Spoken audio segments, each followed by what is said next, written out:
Welcome everyone for this special event celebrating the publication of the Oxford Handbook of Jewishness and Dance. I'm Chava Samuelson. I'm the Director of Jewish Studies at ASU, as well as Irving and Miriam Lowe Professor of Modern Judaism and Regents Professor of History. The Center for Jewish Studies at Arizona State University is committed to disseminating knowledge about Jews and Judaism through guest lectures, research conferences, adult education courses, and historical exhibits. In the courses that we teach on campus, we cover the entire scope of the Jewish civilization. And in our public programs, we highlight four main themes: Judaism, science, and medicine, Holocaust and post-Holocaust education, Jewish diaspora experience, and Judaism and the arts. The last theme is most relevant for this program. Since its establishment in 2008, the Center for Jewish Studies has organized several conferences, workshops, concerts, and recital lectures on Jews and Jewishness in music. And we also held a conference on Jews in film and cinema in the United States. When Professor Liz Lerman joined ASU in 2016, she came up with the idea for a conference on Jews and Jewishness in the dance world. Together with Professor Naomi Jackson and with organizational and logistical support from the Center for Jewish Studies, that conference was held on October 13-15 in 2018. It was one of the most unique public events organized by the Center of Jewish Studies, because it consisted not only of academic presentations, but also of performances and roundtable discussions. The conference pondered fascinating questions such as, what is a Jewish dance? How does one perform Jewishness? What is the function of dance in Jewish sociality? And how does dance express in an embodied language that which is universal, while doing so in a highly particularistic and localized idiom? Now, less than 4 years later, we are celebrating the publication of this beautiful book, the Oxford Handbook of Jewishness and Dance, that Naomi Jackson has co-edited with Rebecca Pappas and Tony Shapiro, FIM. Let me introduce Professor Naomi Jackson, whose dedication, creativity, and hard work have made possible both the International Conference in 2018 and the new Oxford Handbook. Born in Canada, Professor Jackson received her PhD in Performance Studies from New York University, and she taught at the Dance Division of Juilliard School and at the Department of Drama and Dance in Queens College before joining ASU in 1995.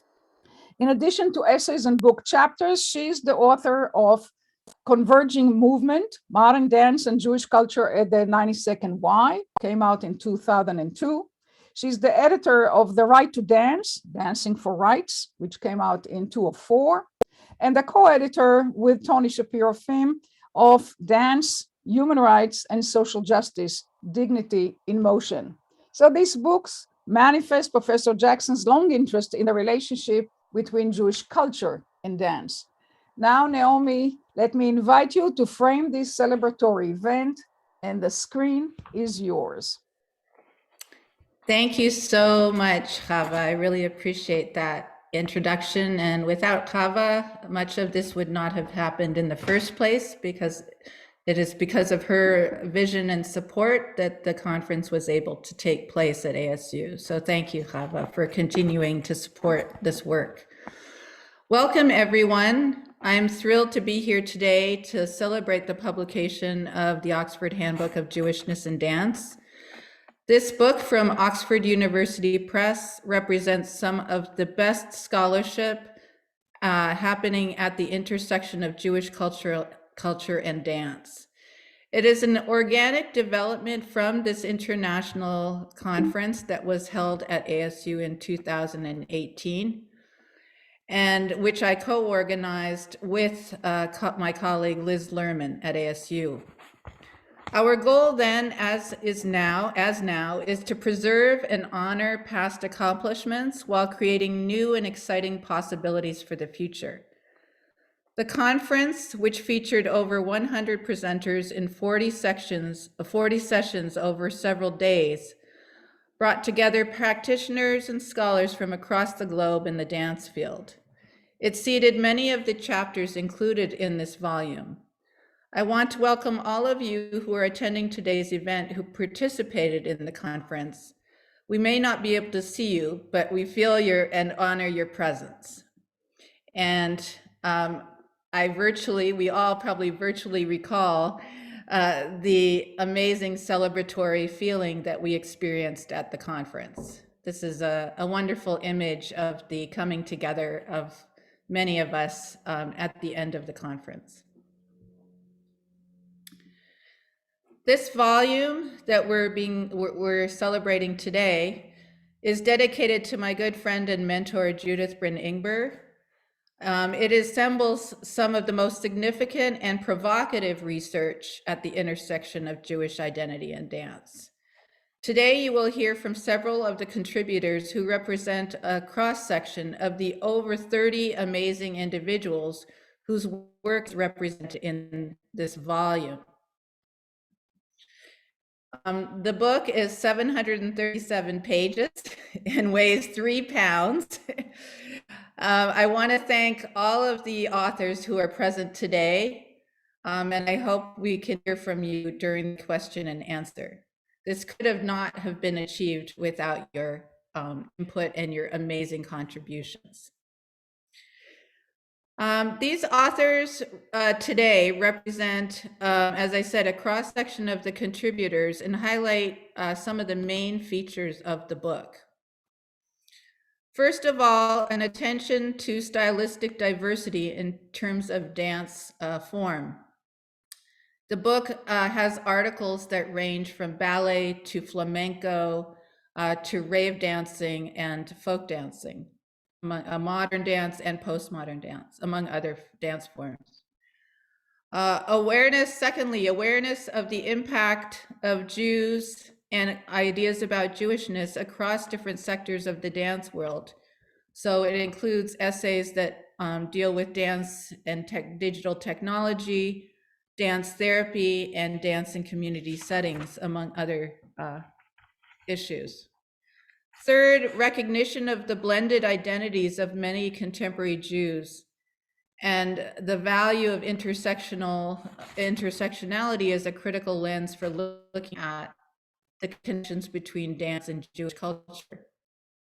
And finally, the need to critically reassess past practices and research and acknowledge what has been overlooked, such as the major Jewish presence in American postmodern dance, as well as provide a space for embodied perspectives formerly underrepresented in the scholarly literature, including perspectives from Orthodox religious communities, Ethiopian, Yemenite, and African American voices. For those of you who may be wondering why the term Jewishness is used in the title of this book, as opposed to maybe Judaism or Yiddish dance or other such terms, it was important for us to not limit ourselves to studying Judaism, and we use that term more in the book to refer to specifically religious practices and beliefs. We're not interested in a single set of defining characteristics that define something called Jewish dance, since they don't exist and we don't perceive the relationship between Jewish identity and dance in that kind of, from that perspective. Rather, by using the term Jewishness, we're interested in how varied ethnic, religious, and national conceptions of Jewish identity and culture relate to dancers, dance practices, and dances historically across different geographic regions and today.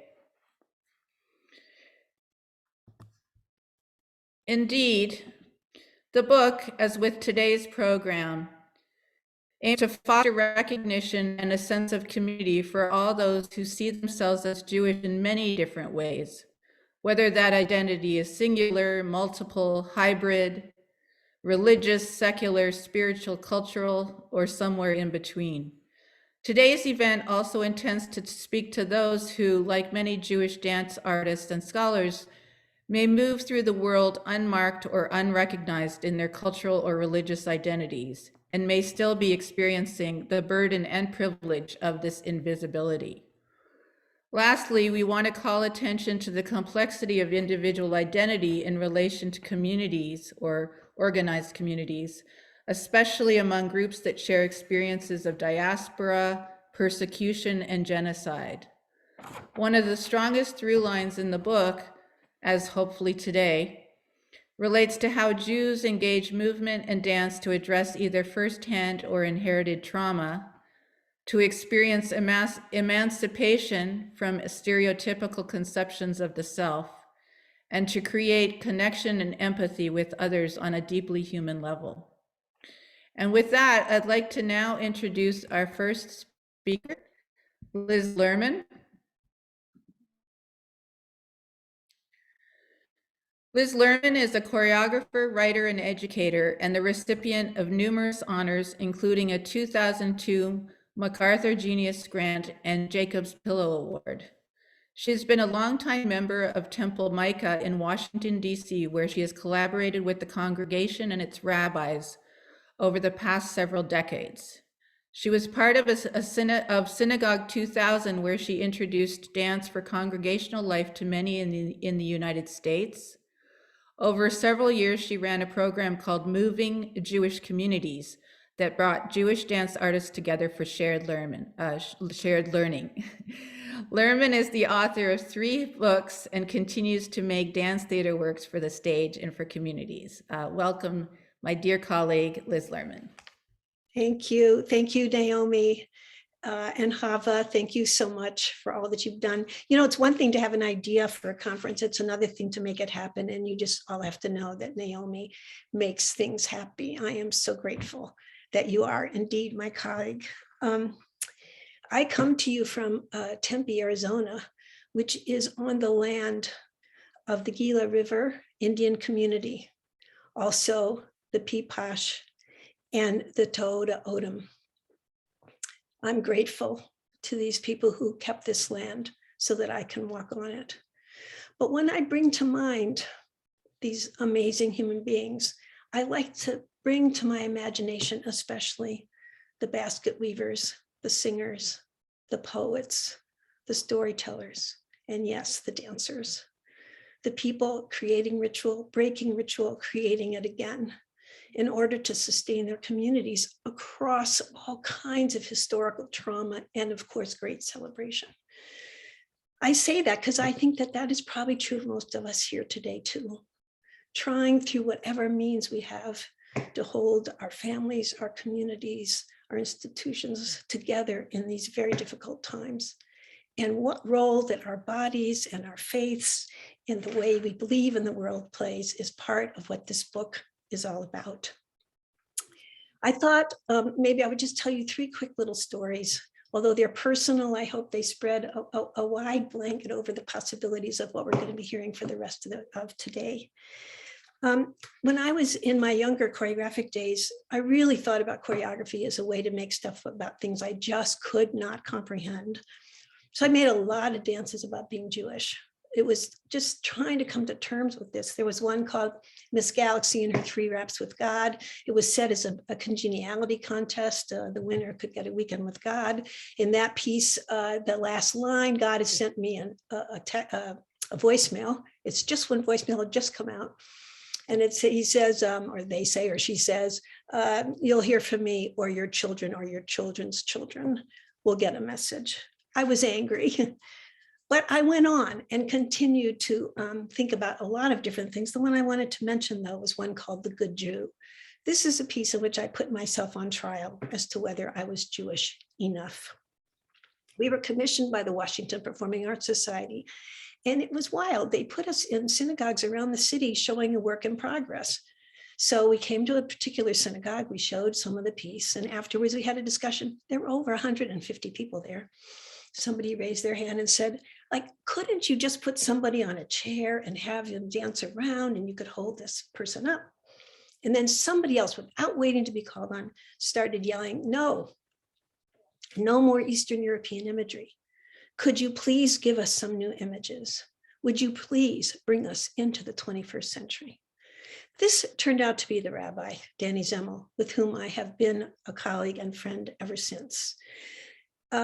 I returned to Danny towards the end of making this piece and said to him, I'm having trouble with the ending.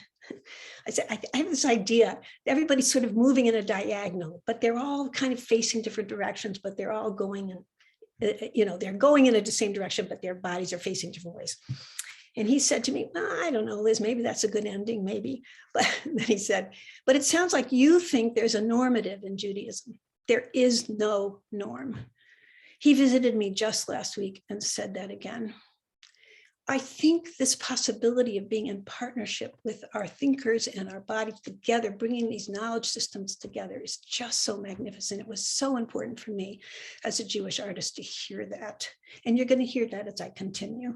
So because I did this work at Temple Micah, because I stayed there for many years doing all kinds of things, I got involved in being invited to other synagogues. So this next story takes place in Brookline at Temple Israel. And most of my work up to this point had been in the context of worship, which I know sounds odd, but getting everybody to participate together seemed to bring prayer home in a way for people that was new, even though, of course, we know it's as ancient as life itself. So this was a Saturday morning religious study group. It turned out to be all older men studying the Torah and the Talmud. We sat in a little circle. They had their prayer books on their laps. And I was getting ready to do like a little bit of movement with them. And I said, just take your books and put them on the floor for a minute. Now, remember, I had put myself on trial for not being Jewish enough. There's many, many things I'm ignorant about. And that was one of them. You're not supposed to put these books on the floor. You're not supposed to put God's name on the floor. So they got angry. We worked it out. We put the books on a table somewhere. And then I just said to them, if this was a dance class, I would have you just lie down on the floor, bend your knees, put your feet flat. And then I would say to you, let the floor support you. Actually, I would say, let the earth support you. Just surrender, let it come up and hold you. And then I said to them, don't you think God would like that just for a moment? And again, it's in these moments where our imaginations across vast distances of our learning and our knowledge come together. And I think actually there was a little spark in that room of possibility of what we might do to change a ritual. The third story comes from a dance called Small Dances About Big Ideas. This was a commission from the very great Martha Minow, one of our wonderful Jewish legal scholars, the former dean of the Harvard Law School and a longtime friend. She called me up and said, there's going to be the 60th anniversary of the Nuremberg trials, and the International Court and all the people working on human rights were going to come together. Would I make a dance for that? And, actually, I said no. Because I felt, although I believe you can make a dance about anything, I thought, well, actually, maybe I had reached my limit. But then she said, these people think about genocide 24/7. They need to be reminded that it includes the body. So with her help, I said I would do it as long as she's helped me research. And I guess this would be another, if we had more time, I would talk about the nature of artistic research and other kinds of research in the world and how these things can come together and through our dances. So one of the things Martha pointed me to was the Truth and Reconciliation Commission from South Africa that had 4 definitions of truth in order to do their work. I have subsequently come to use these 4 definitions of truth as a form of reflection. And I would actually even say, you all can do this at the end of this webinar. You can apply this if you wish. The definitions of truth are factual truth, what happened, forensic truth, what does the body say? Because in genocide, the body has a lot to say. The third one is narrative truth, each person telling their own story in their own manner. And the fourth is social truth, which is such a hard one. It's how communities try to figure out their values and their beliefs. If you use it as a form of reflection, you get to think about things like, so what happened? What story do I want to tell about this? What happened to our group today as we spend time together, here, even here in Zoom? And then this last one, what have our bodies been telling us, even as we've been sitting here together, looking at our screens? So once at Temple Micah, I got up, I was asked to speak about something, or maybe we were doing a dance together, and I mentioned, I said, I know we're called the people of the book. I know that, but we could be the people of the body. I said, we could be, we just don't know, but we could be. We didn't record all of that. We could be. Danny, my rabbi, told me later he got more pushback from the congregation on that than anything else I ever said. But I still believe we could be. And in fact, today we're both the people of the book, the people of the body, bringing ourselves together as fully and wholly as we can. I'm thrilled to pass this back to Naomi and to have everybody get to listen to the amazing people we're going to be hearing from now. Thank you. Thank you, Liz, so much.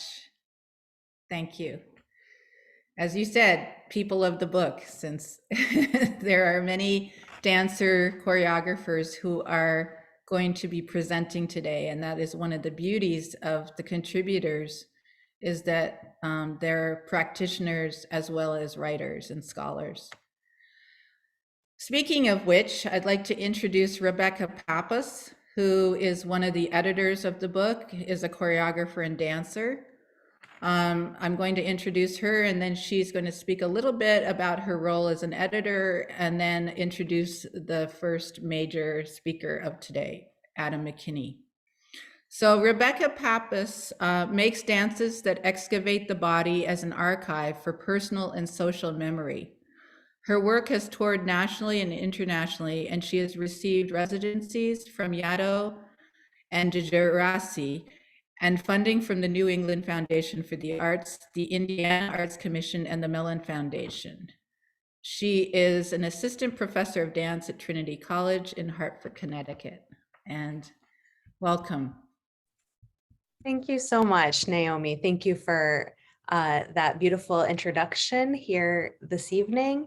And thank you for inviting me into this process of being part of this incredible journey of putting together this massive collection. I was lucky enough, actually, I should say first that I'm coming to you from Hartford, Connecticut, which is land that belongs to the Wangunk, the Podunk, the Tungsas, and the Sakiag people. There were have been many people crossing at this site for many years. And I also want to thank my institution, Trinity College, and the Jewish Studies program there for co-sponsoring this event.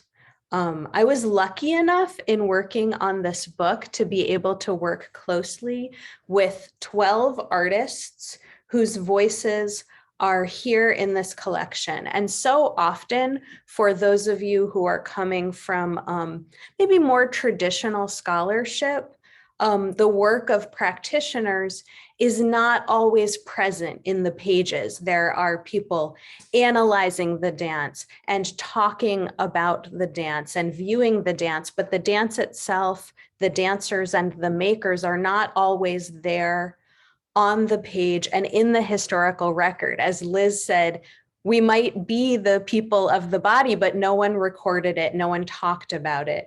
And in this volume, it was so important to us to make sure that the voices of the artists were there and were present. And it was really a great honor, a great challenge, a great privilege to be able to work alongside these artists to hone their voice and to make sure that their words and their bodies were dancing together in a way that felt true to what they wanted to say.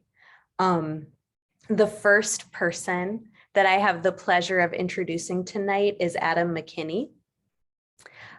He danced professionally with the Alvin Ailey American Dance Theater, Bejart Ballet, and Alonzo King Lines. And his work engages dance performance, anthropology, social justice, community technology, and healing.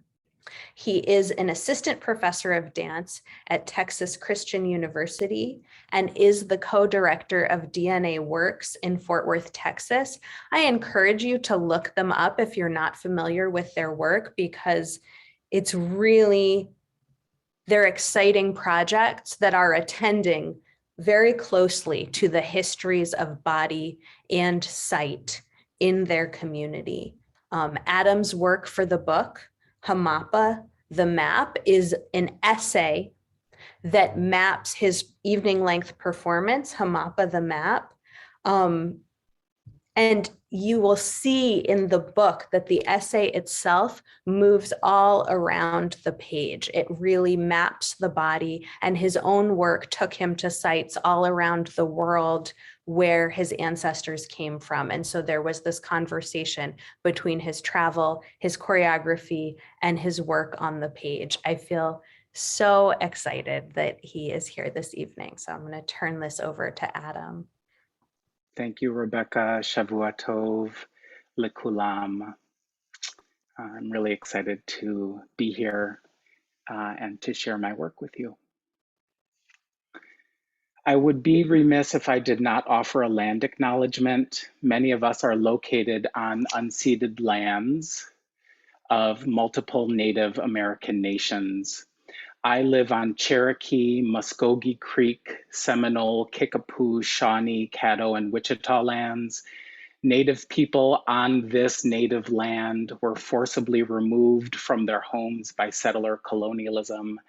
Non-Native people profit from this history of genocide and oppression. I am a gay, Black, Native, Ashkenazi Jew.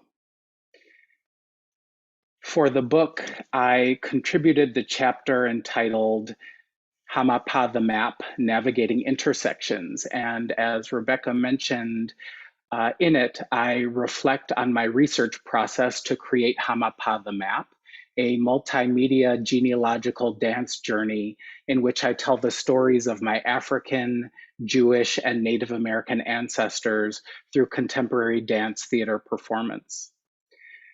The research process for the creation of Hamapa the Map entailed looking back to histories of racism, anti-Semitism, and homophobia to better understand the ways in which historical oppressions have manifested in my family and thus in our communities, and the use of dance performance to heal transgenerational trauma.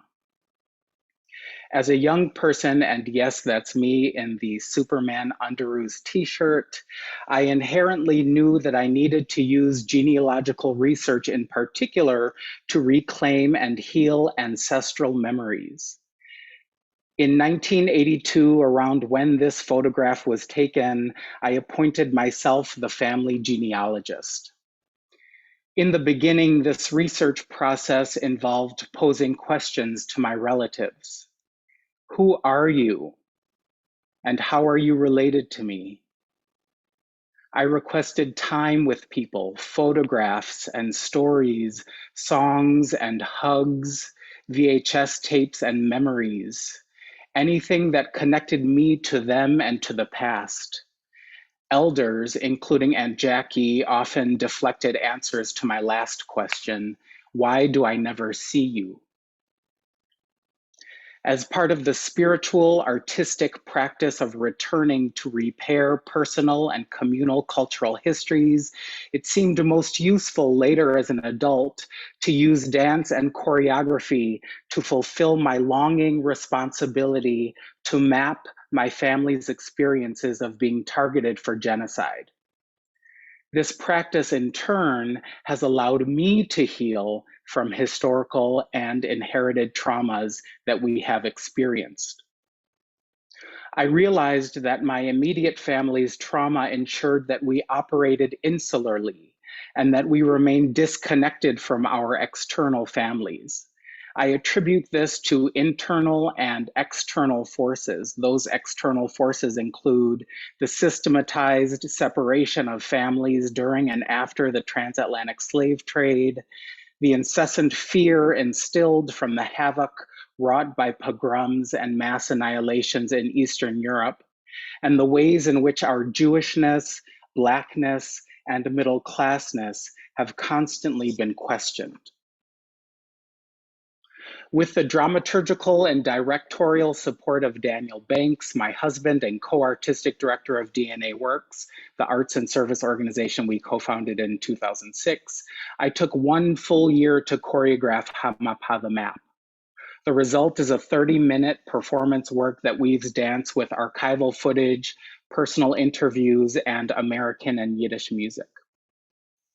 In devising Hamapa the Map, we thought about how Jewish values and symbols, gematria, that is Jewish numerology, and our deep study of Jewish texts might motivate the work structure. For example, we were influenced by the idea of tikkun olam, world reparation, the Jewish practice of forming a whole by placing its broken pieces back together again. Daniel and I collided seemingly disconnected fragments of my genealogical research, ideas, stories, dances, images, videos, and songs, and wove them back together. This reassembling acts as a metaphor for bringing historically separated people back together again, or as Daniel calls it, reassembling the diaspora. We were also inspired by the Midrash story of Layla, the angel of conception, who in utero connects our souls to our cellular bodies. It is believed that in utero, babies learn the entirety of the Torah, the Old Testament, and upon birth, as to quiet babies, Layla touches the space between our noses and our upper lips and creates the philtrum, at which point babies forget the Torah and must use our lives to study Torah. This tale informed the creation of the second section of Hamapa the Map entitled Thought, when for milliseconds we project individual scattered genealogical photographs onto the upstage cyclorama representing Layla's transmittance of transgenerational shards of historical information, narratives, and trauma. I will play for you now the first and second sections of Hamapa the Map, Box and Thought.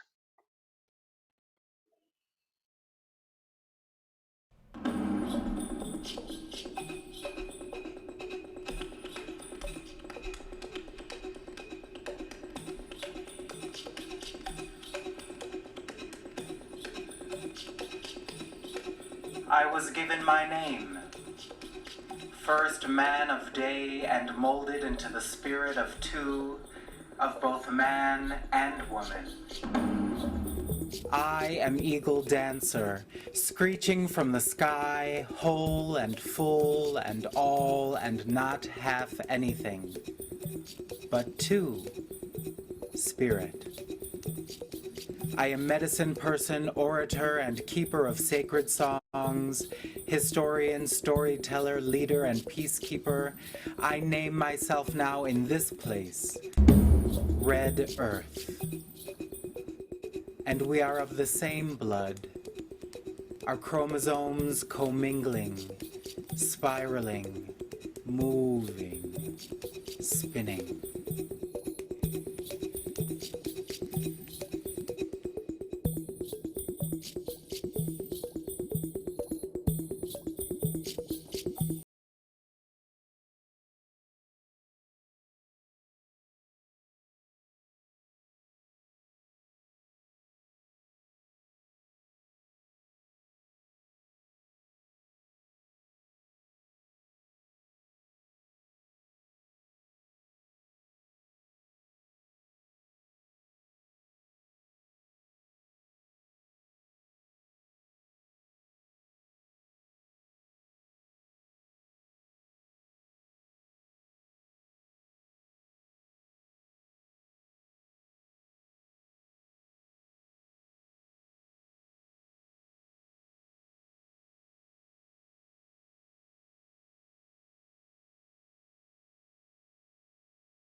Genealogical research shifted from asking questions as a young person to engaging in dance and place-based research as an adult.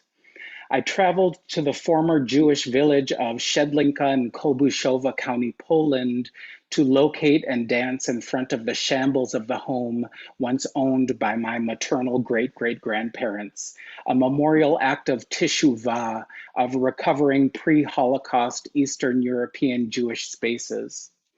I also traveled to Pine Tree, Arkansas to locate and dance in the former cotton field once owned by my paternal great-grandparents, a radical act of reclaiming Black lands. During the trip, serendipity and intuition led me to a Sunday morning church service through which, after more than a 75-year family separation, I connected with hundreds of distant relatives. Returning to and dancing in places of trauma have been practices of recovering my identity outside of those internal and external forces of trauma. This next section is entitled North from Hamapa the Map Dance on Film. We are now transposing Hamapa the Map from a stage work to a dance on film work, whereby I return to the sites of my ancestors. This section is entitled North.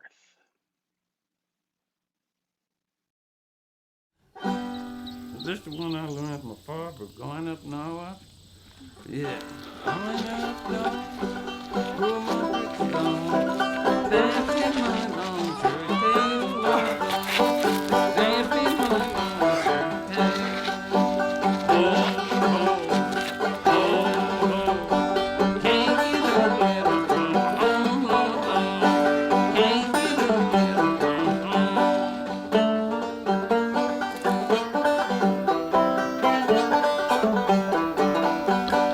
Lord, be too quick, Lord, be too long, Lord, be too far and long. Yeah, yeah. Oh, can't get no better from home, Lord. Can't get no better from home.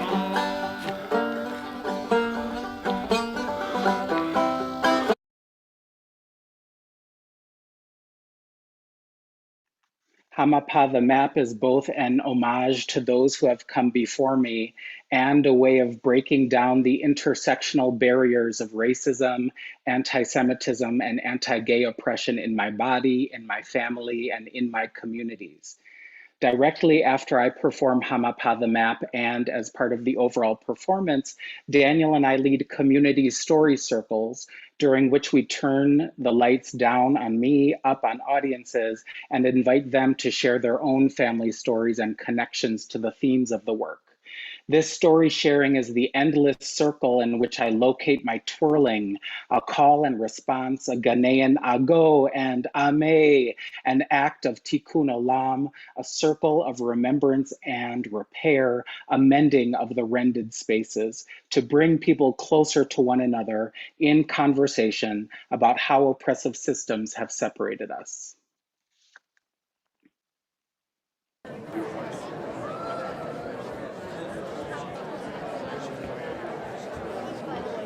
My mother is Jewish and my father is actually Japanese, so I'm adopted. Like you said earlier, it is much harder for some of us to trace our lineages.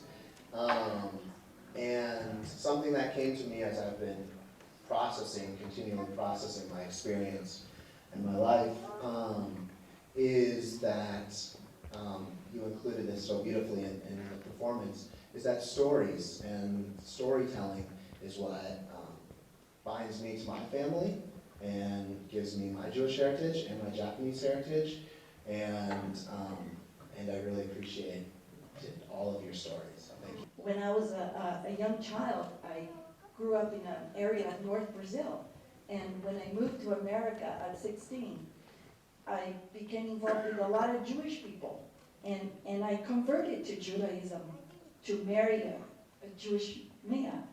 And 15 years later, I found out that my family were crypto-Jews. And I found that so amazing that my heart took me to a place where my family already had it in its blood, in its heart, and in its soul. Through creating and performing Hamapa the Map, I also learned how to make sense of the racism within my own family's past. In particular, I gained more information about how my maternal grandmother resolved her racism. As an adult, I learned that in 1964, she purchased a gun to kill my father when my mother announced that she would be marrying him. Luckily, a cousin talked my grandmother out of using that gun. I am sure that she, like many other Ashkenazi Jewish persons born in the early 20th century, was taught that she was not safe around people who did not look like her, and particularly those who were Black. This was an effect of anti-Semitism and of being targeted for genocide. As an adult, I asked my grandmother how she reconciled her negative thoughts toward my father and those of us who looked like him. I once walked to the end of Prospect Drive in Coral Gables, Florida, she recollected. With flexed hands and bent elbows, she performed a resistant push forward in space. I tried to push back the waves that came crashing toward me, she said. After a long pause, she whispered, "Love is natural, you know." Sophie realized that she was powerless in response to love's overpowering deluge. Thank you so much for having me.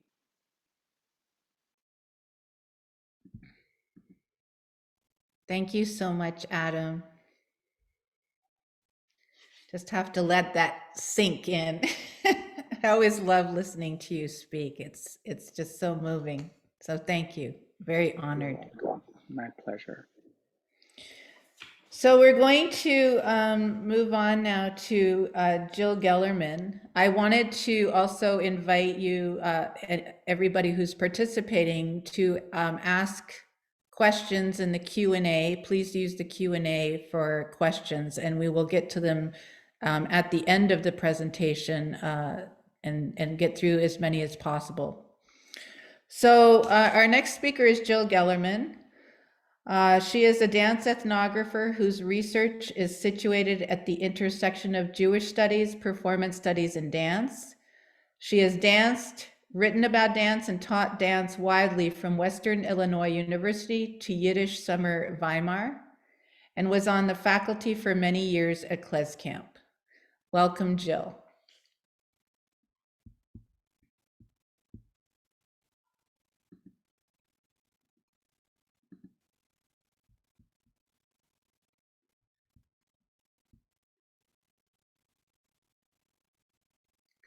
So Jill, we can't hear you, Jill. Can you hear me now? Yes. Okay. Thank you, Naomi and Rebecca and Tony, for your vision and for inviting me to share my work. My thanks to the Jewish Studies departments at Arizona State and Trinity College for sponsoring this event, and to Lindsay Zalta of the World Jewish Congress for her technical support. I also wish to express my gratitude first to the many Hasidim for allowing me to videotape their simchas, and second, to the institutions that have supported my research: Ohio State, NYU, the NEH, the Memorial Foundation for Jewish Culture, the YIVO, and last but not least, to my fellow klezmer colleagues, especially Henry Sapoznik, Michael Alpert, Alan Byrne, and Andrea Schmidtges, and Pete Rushevsky, for insisting I show up year after year to teach the Hasidic and Simcha dance repertoire at festivals near and far. Hashem Dank.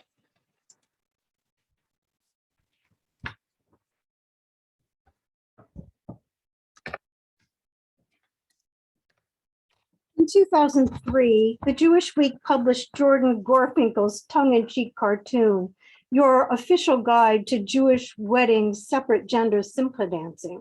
And I hope you can see some of the humor in it. Jill, excuse me, I'm sorry. Jill, turn on your camera. Actually, we've decided it's okay for her to be off camera for the presentation. Okay. All right. And I hope you can see some of the humor in this cartoon. Hasidic men go around in a circle, very boring, a Chassid once told me. Men style A, men style B. The women don't do Hasidic dancing, he said. They do Israeli dancing or Simcha dancing, popular Orthodox Jewish disco. Here, two complicated line dances, women's style A, different style B. The cartoon implies that the dance repertoire of Frum men hasn't changed much from the Freiluchs that came off the ship at Ellis Island, whereas the repertoire of the women has moved far beyond the Freiluchs into something else. How is it that certain Hasidim and scholars of Hasidism regard the men's dancing as authentic and the women's dancing as not even Hasidic? In my contribution to the handbook, I challenged the notion of what has come to be considered Hasidic dance, narrowly defined as an exclusive devotional practice among men, and propose a more complex portrait in the modern world beyond the romantic representation of the quintessential dancing Rebbe in religious ecstasy. In my study, examining the collective body of dance involves both men's and women's traditions, co-territorial intersections, stylistic variations, gender differences, and the evolution of the dance, and neo-Hasidic interpretations. What constitutes the collective body of Hasidic dance? Like Yiddish culture itself, from which Hasidism emerged, Hasidic dance, I argue, is not just one body, it has many faces. As a general introduction, I sketch a history of Hasidic dance from its 18th century Ashkenazi roots in Eastern Europe to the post-war existing practice in 20th century America. My approach is to survey some of the available dance sources.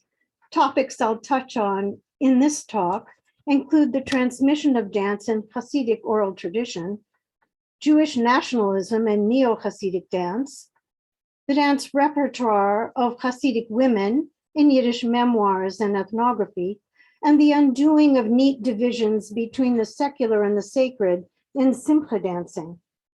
As well, by drawing on existing fieldwork from New York City, relationships are noted between historical references and more recent ethnographic observations. Case in point, Der Hachnoa-Tanz. Stories praising the dance styles of particular Hasidic leaders first began to appear in printed form in the 19th century. In the oral tradition, dances were mystically ascribed to Hasidic rebbes, but actually transformed from the co-territorial non-Jewish population. The Hasidic dance Hachnoa, for example, was attributed to the righteous Rebbe Elimelech of Lezhensk, which he and his brother Reb Zisha initiated. One bowed humbly to the other.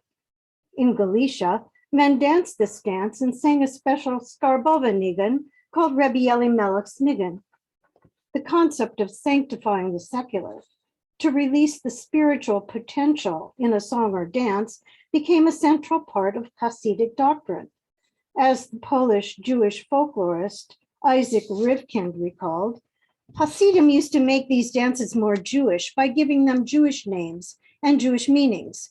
But this dance is the same dance as Sher, performed by non-Hasidic Jews in the Russian town of Volozhin as the Volzheny Tanz. In post-war Brooklyn, the previous Bobova Rebbe and his brother, as you see in this slide, performed Rebbe Elimelech's Tanz at almost every simcha. However, Hasidic women too revere Rebbe Elimelech and dance this dance. Have a look at the women's version, recorded in 1975 at a Bobova Hasidic wedding in Borough Park. Der Hachnoa-Tanz, better known as Iberin Unter, as it is called in Yiddish, was adapted from an old Western European contradance, performed as a long waist set with any number of all male, or in this case, separate all female partners arranged in two parallel lines leading through bridges. The first couple travels under and between the second couple, who hold hands high to form a bridge for them to pass under. And the pattern reverses. The couple that bowed under now makes a bridge to pass over, and so on. The dance is one of the oldest in the Hasidic repertoire. A classic at Hasidic weddings. As recorded in history and legend, dance was intrinsic to the Hasidic movement, which claimed millions of followers in the Yiddish-speaking world by the first half of the 19th century. In the decades that followed, religious lifestyles were challenged by the spread of the Jewish Enlightenment and emancipation, and the rise of multiple social and political movements: Bundism, communism, diaspora nationalism, socialism, Zionism. Many young people transferred the spiritual zeal and idealism once invested in religion to their newfound worldviews. Zionism.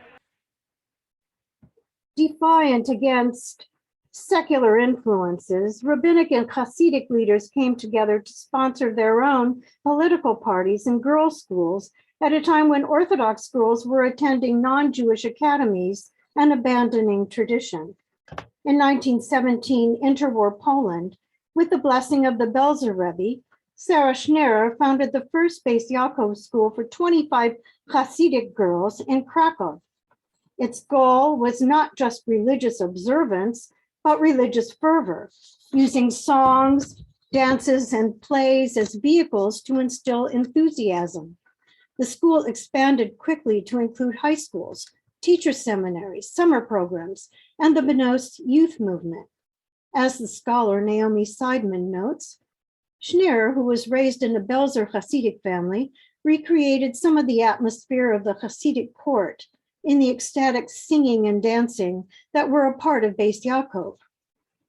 Hulda Mofshewitz, a participant in a new Tu B'Av ritual led by Sarah Schneer herself, vividly described the 1932 celebration, where 115 seminary students and teachers had gathered to sing and dance in the woods of Skava near Krakow, an experience of great mystical meaning. The ecstatic dancing happened with no one watching. Tu B'Av was celebrated in Poland by Orthodox Jewish girls and women, alone in the woods with their God, their guide, and each other. That was the 15th of Av, 1932 in Skava. Yiddish memoirs and folklore provide a window on the women's world and illuminate dance details at Hasidic weddings in Eastern Europe and America. In Mein Zechreines, My Memories, published in 1913-14, Yeheskel Kodik described the structure of his wedding in 1865, including dance customs surrounding the Kabbalist Punim, separate receptions for bride and groom preceding the chuppah, the marriage ceremony. Devorah Lapson, who wrote the traditional dance entry in the Encyclopedia Judaica, tells us that groups of young girls would dance toward the seated bride from 3 directions, singing Ketzad Maraktim Lifnei HaKalah, how we dance before the bride. The purpose of this Jewish figure dance is to fulfill the mitzvah of entertaining the bride on her wedding day. Here, the dance is performed in 1975 at a Satmar Hasidic wedding in Williamsburg, Brooklyn. It's a mimetic follow the leader form, various gestures, putting on a sheitel, a wig, rocking the baby, cooking for Shabbos, among many other antics, are initiated by the lead rank, who dances forward and back, forward and away from the seated bride. 2 facing rows follow the lead rank in the set, coming together, moving apart, imitating in gestures the bride's new duties as a married lady.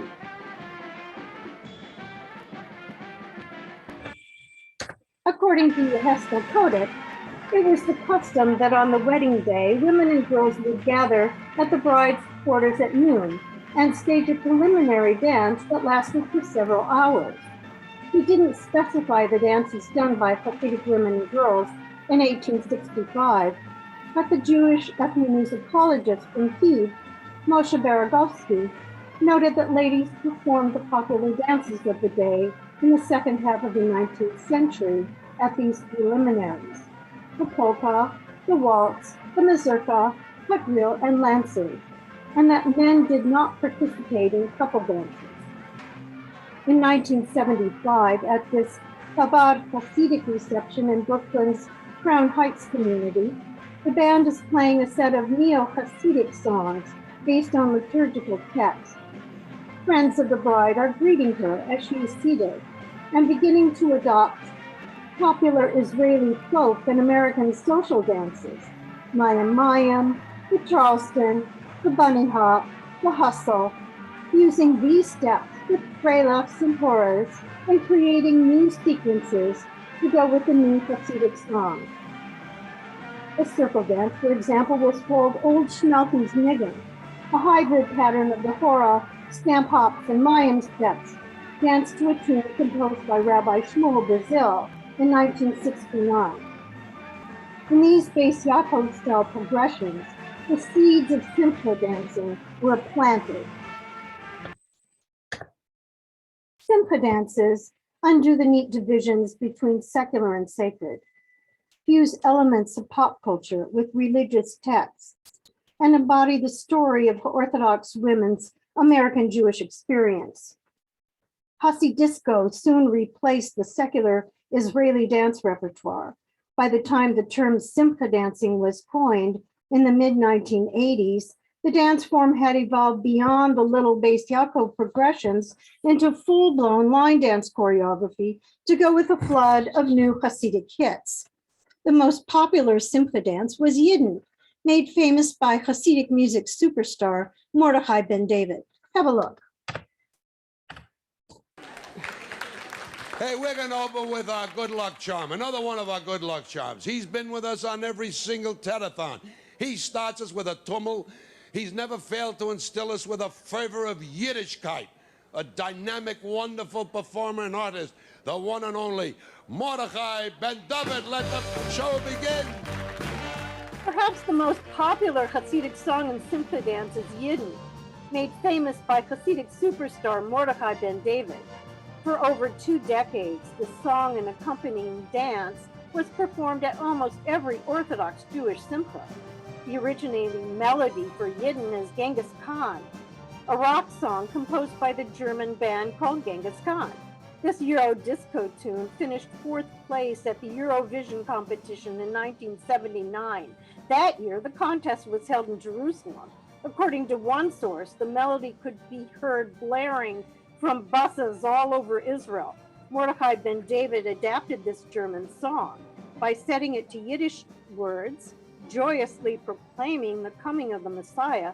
He made it into a Jewish song. The process of creating the popular women's dance to Yidden parallels the music. In the early history of simcha dancing, religious women appropriated secular Israeli and American dances and adapted them to Hasidic hits. The original choreography for Yidden was purportedly a line dance made in Israel by an Israeli choreographer to an English language song called Makin' It. Dave Naughton created this hit disco tune in 1979 for the American television show of the same name.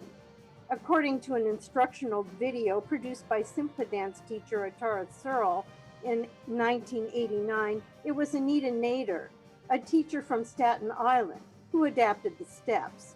Whatever the source, the dance quickly caught on and became a classic.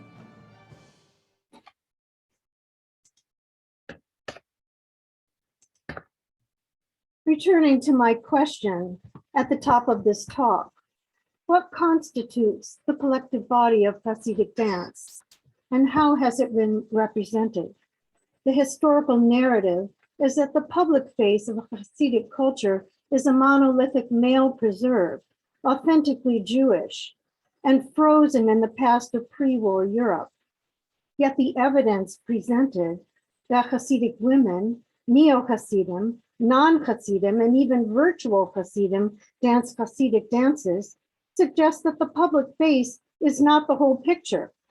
Because Hasidic men are in the public eye and more visible in the public rituals of the synagogue, and because that public face is how the community presents itself, outsiders are not routinely exposed to the female experience. But this is not to say the Hasidic women's dance experiences do not exist, do not count as Hasidic, or are somehow marginal to Hasidic life.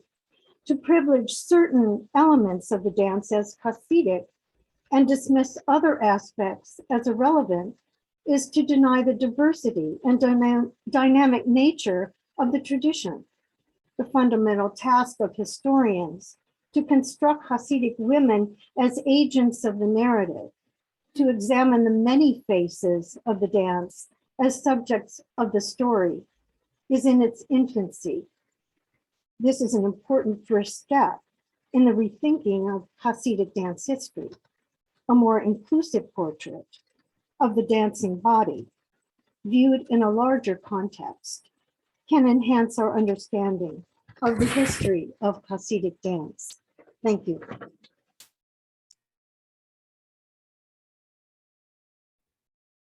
Thank you so much, Jill. That was so wonderful and packed and informative.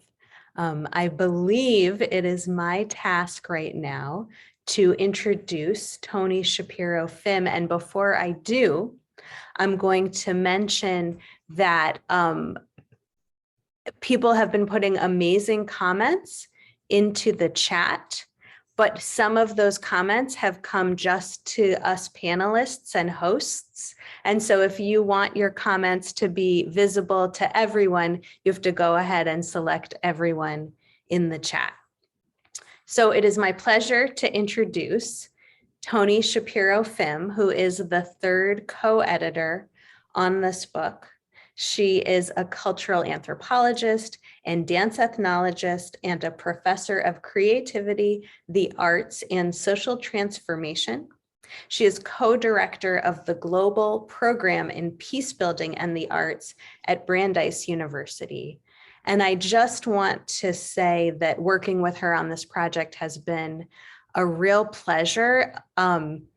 It's been emphasized at different points that there are so many converging viewpoints and constituencies and ideas that are coming together in this volume. And Tony has been a consistent voice for patience and for holding difference in tension, but in love. And I am so grateful to have done this with her and to introduce her tonight. Thank you so much. Thank you, Rebecca. Hello, everyone. More than 10 years ago, I heard Naomi Jackson give a conference presentation about newly arrived refugees in the state of Arizona and their participation in a dance program. More than 15 years before that, I had witnessed Cambodians in a refugee camp in a war zone on the border between their homeland and neighboring Thailand, making dance a priority. And I focused on work at the nexus of the arts and migration, arts and war, and arts and other kinds of violence from then on.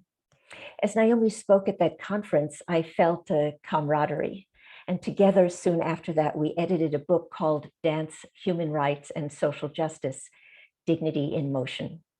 When Naomi asked me to join her as co-editor again, this time with a new colleague, Rebecca Pappas, and with a new focus on Jewishness and dance, I said yes, especially when I saw that truly remarkable dancers and scholars and dancer scholars and community activists, including those featured at this event and some in the audience today, would contribute. As Rebecca mentioned, I teach at Brandeis University in the state of Massachusetts. Brandeis occupies unceded Nipmuc, Pawtucket, and Massachusetts lands. Here, I edit a newsletter called Peacebuilding and the Arts Now. We are at this very moment putting together a special issue on Ukraine, including information about and stories from artists and other human rights defenders.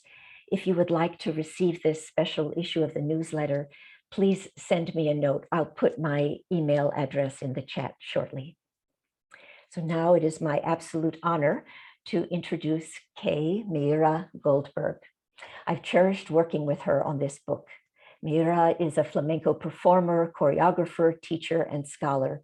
In 1980s Madrid, she performed nightly in flamenco tablaos alongside numerous renowned artists. In the United States, she was first dancer with Carlota Santana, Fred Darsal, and Pasión y Arte. In the past decade, she has instigated and collaborated on a number of exhibits, international conferences, and edited anthologies. Her monograph, Sonidos Negros, on the Blackness of Flamenco, translated this year, won the Bernard Hewitt Award for Best 2019 Book in Theater History or Cognate Disciplines from the American Society for Theater Research. Mira, the screen is yours. Thank you so much. Before we get going, more than anything else, I want to thank the three co-editors, Naomi Jackson, Rebecca Papas, and Tony Shapiro, especially, who was my editor, for your magnificent work. I'm so proud to be a part of it, and I'm just sitting here astonished at the quality of the presentations we've seen so far. I'm really honored to be with all of you guys. And I wanted to thank you in particular for pushing me to think through the ideas that I'm going to be presenting today. I want to acknowledge and respect the fact that I am coming to you from my home in the Bronx, which is on Lenape land. And I also want to say that part of my extended family, many of whom perished in the Holocaust, is from Ukraine. And in fact, I have extended family there right now. There's a family story from my grandfather, David Weinsweig, a furniture upholsterer who drank tea through a sugar cube held in his teeth, and whose first language was Yiddish, and who mercifully immigrated to Canada before my father, who is here, hi Dad, was born in 1926. The story is that there was a pogrom in the shtetl, and my grandfather and his brothers barricaded themselves in their home, telling their attackers that they would kill every single one who came through the door until they were all dead. And the attackers went away. So I'm speaking to you today from this place of terror, trauma, and grim determination, but also with the hope that the practice of empathy, of putting ourselves in another's shoes, and of ethical alignment can help bring peace. And also in the hope that the practice of art can help heal the world. So I'm going to share my screen with you now.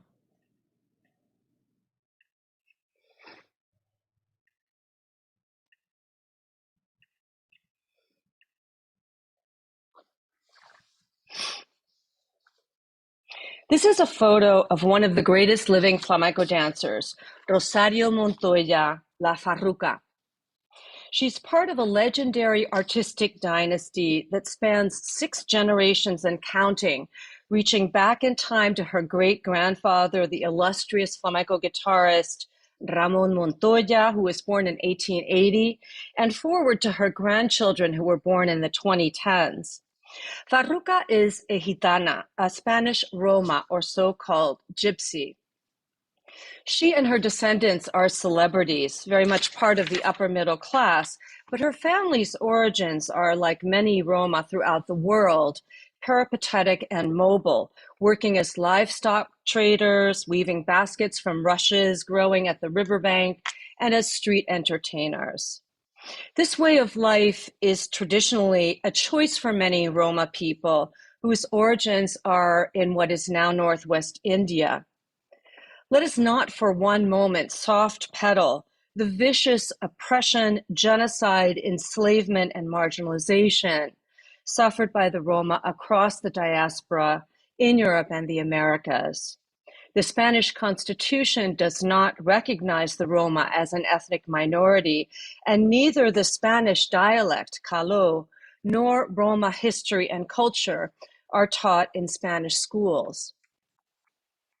Nevertheless, I think it's fair to say that today there is a growing awareness that Roma identities and traditions, which are in important ways independent from and resistant to the political structures of the nation state, have much to teach us all about how to think ethically about diaspora and diasporic identities. As I've argued in my book Sonidos Negros, flamenco purposefully and ironically performs noisiness and confusion, the opposite of the harmony and composure which constitute European canonical representations of whiteness as moral virtue. In so doing, flamenco critiques and calls into question the hierarchies of excellence, which, like whiteness itself, are often simply assumed. As Giorgio Agamben, commenting on Hannah Arendt's 1943 essay, We Refugees, writes, "The condition of the refugee and person without a country is the paradigm of a new historical consciousness, nothing less than a border concept that radically calls into question the principles of the nation state." Here follow some reflections then on my Jewish identity as a portal through which to step into creative and ethical alignment with flamenco's radical homelessness.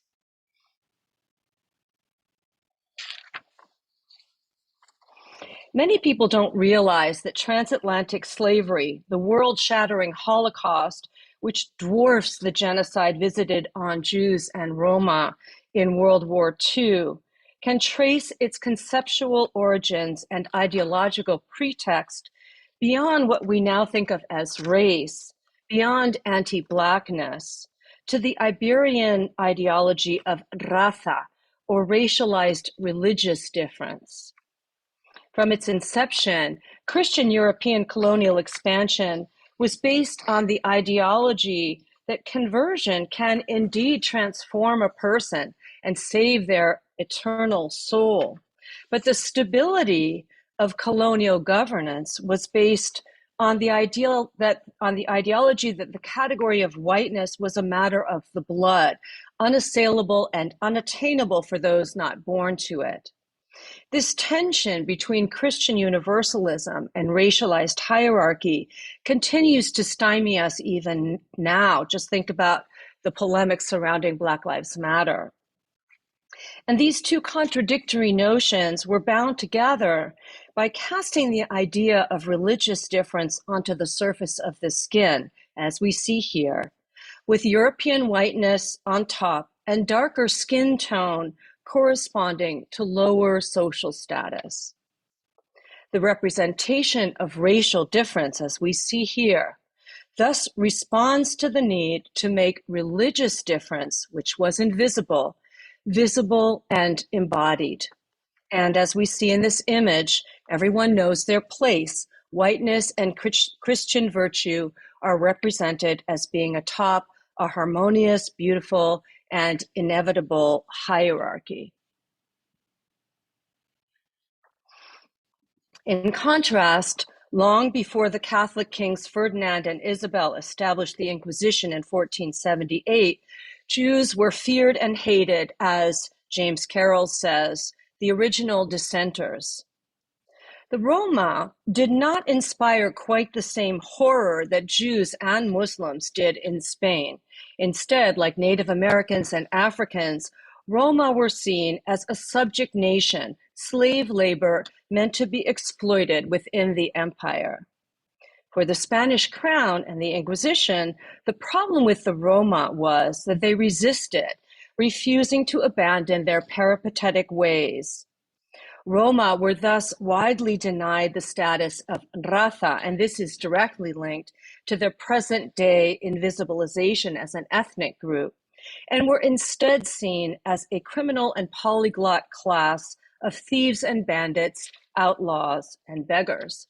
And one thing that the Roma did to disrupt the racial system, or the racist system, many scholars think, was to admit Muslims, Afro-Iberians, and Jews into their families, thereby impossibly confusing the question of who and who is not racially Roma. Roma refusal to comport with the racist system thus raises a fundamental problem of identity, that people may not be who they seem to be. The Roma scrambled the definitions of race as embodied religious difference.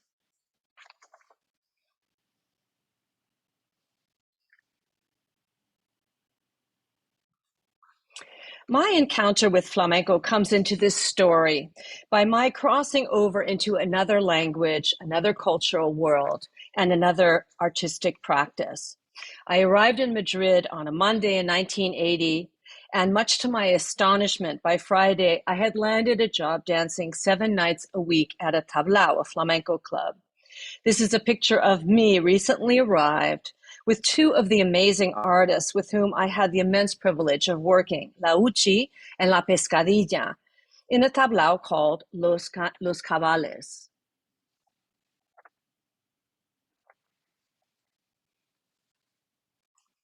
The audiences for whom we performed were mostly Japanese tourists who were bussed over right from the airport and would often fall asleep in their seats despite the noise. As you see in this photo, I could pass as far as the tourist audience was concerned, but there was no faking it with the most important audience, the artists that I worked with. They noted every wobble and also every flicker of excellence that I occasionally mustered. Flamenco is a theatrical form, but its language is that of communal ritual. And the mostly Roma families with whom I worked in Madrid all came from lineages in which flamenco was both a profession and an intimate practice of the family circle. I know exactly how flamenco is passed along in flamenco families because I was trained in this same way, by doing. They pulled me into a powerful rush of music and supported me as I learned to swim its currents. The learning process was thus very intimate and very personal. It depended entirely on trust, trusting that they trusted me, trusting that I belonged.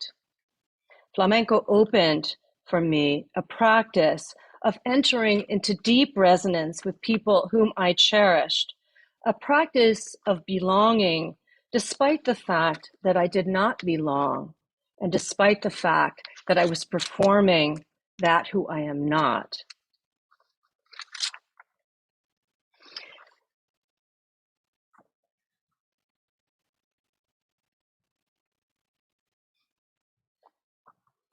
I really didn't think much about my Jewish identity in Spain until it was thrust upon me. I will never forget how when Luisillo, the owner of the tablao where I was working, found out that I am Jewish, he recoiled physically. Tony El Pelao, pictured here, who sadly passed away last year, was very sober in his demeanor. He carried the vara, which is a cane, an emblem of status and respect in the Gitano community. His voice was metallic and his posture was erect. He did not tend to make small talk with single women. I admired him completely, and the few occasions when he spoke to me directly are etched in my memory. There was the time when he told me that if I go out of rhythm, I should not thrash about, but stop, remain still, and listen. Then there was the moment when it came out that I am Jewish.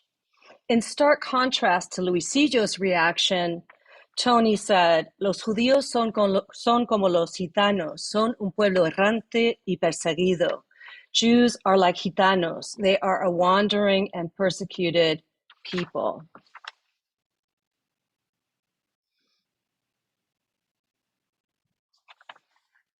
I'm just going to play a little teensy-weensy bit of this.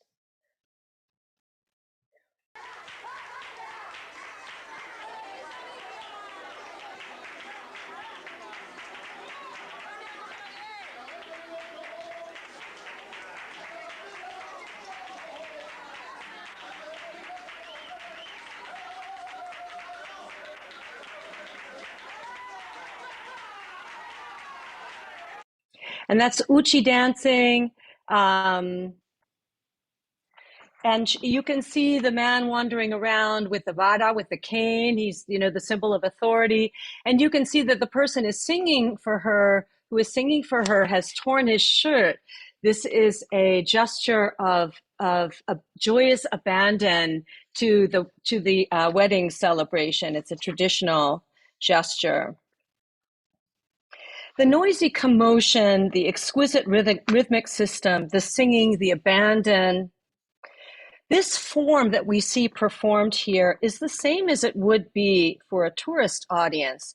And yet, as we see here, flamenco has an inside, a universe of meaning which is always present, even in public spectacle. Without the Roma historical and cultural context, that is, flamenco simply makes no sense.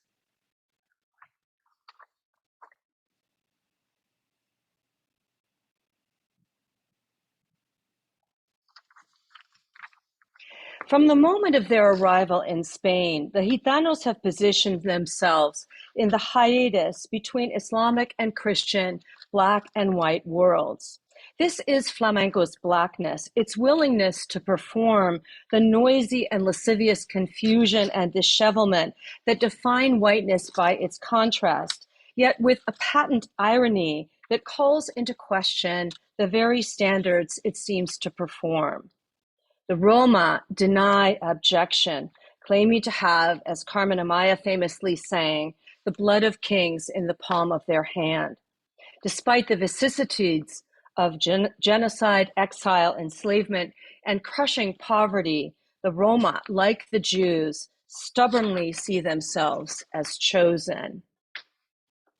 With an ironic surface, yet a deeply held inside, the Spanish Roma perform not being who they seem to be, the crux of Spain's problematic conceptualizations of race, with exquisite sensitivity.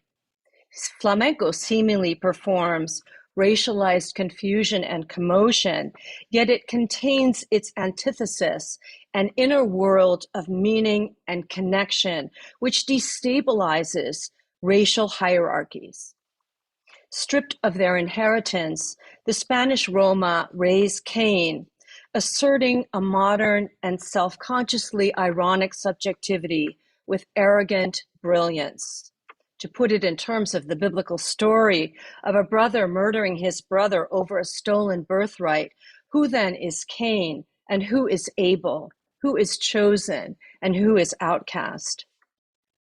Somehow, flamenco, as a practice of belonging despite not belonging, of performing that who I am not, has opened this uneasy and motile space for me.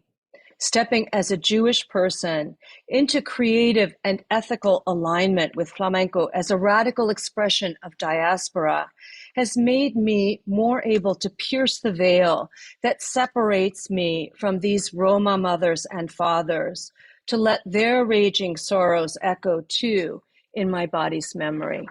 Thank you. Thank you so much.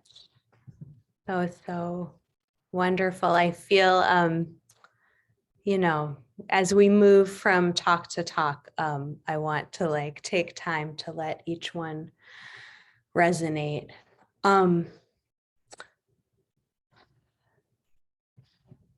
So we have a moment now, and this is. Rebecca, you went mute.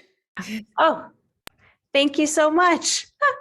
So we have a moment now for a bit of participation. The project that I wrote about for this book is a project called Folk Dance Mixtape that my collaborator Eileen Levinson and I have been working on for a number of years. And at the beginning of this evening, Liz talked about the idea of ritual and the way that it's constantly breaking.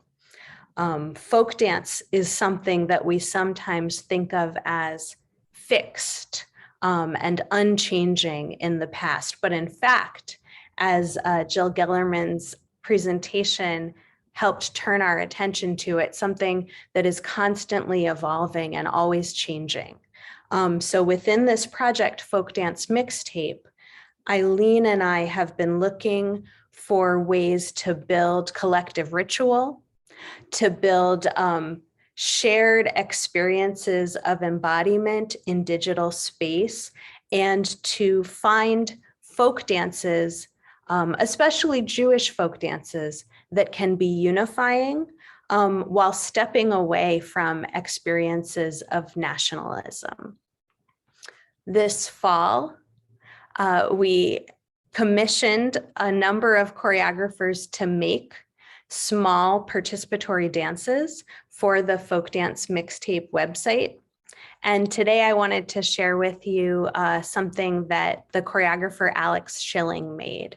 And Alex's work is also featured in this book. It had been my intention that the panelists would turn on their video, and if they want to, they can.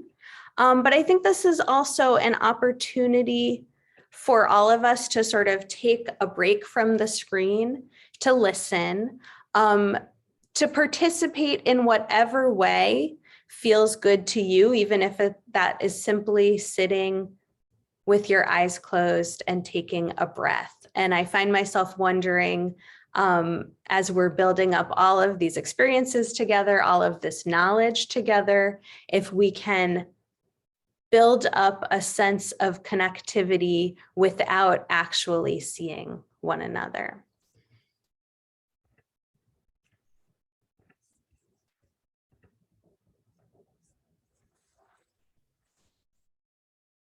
Hi, it's good to be together.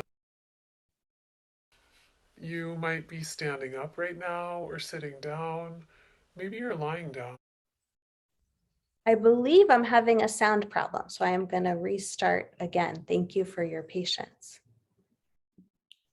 Well, we could hear it, just so you know.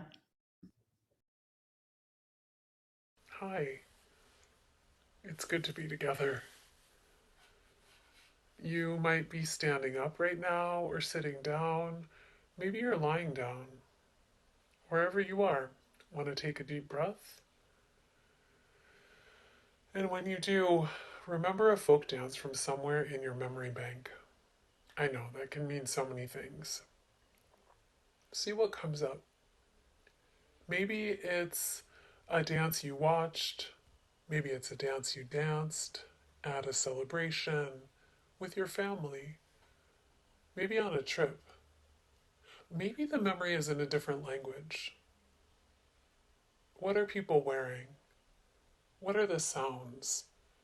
The tempo of music, the rhythm, people breathing perhaps, people laughing, weeping. What time of day is it? Is the dance taking on any shapes? Recall that dance in your body right now. Start with your hands and arms, or wherever the dance is coming in strongest. Maybe your hips or your neck. Make a shape for a moment, and another. Let the memory inhabit your feet. Yeah, now let it take your whole self. Close your eyes if you wish, if you haven't already. Sense who else is dancing with you. A hand holding yours or a hand on your shoulder. Here we are, together, getting still again.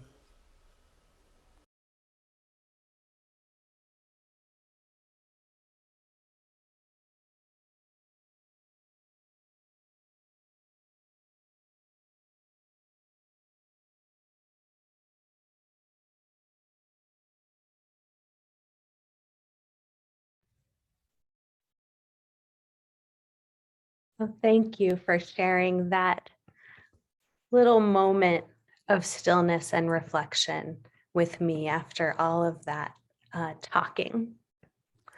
I feel thrilled that the next person I'm going to introduce is Ava Cohen.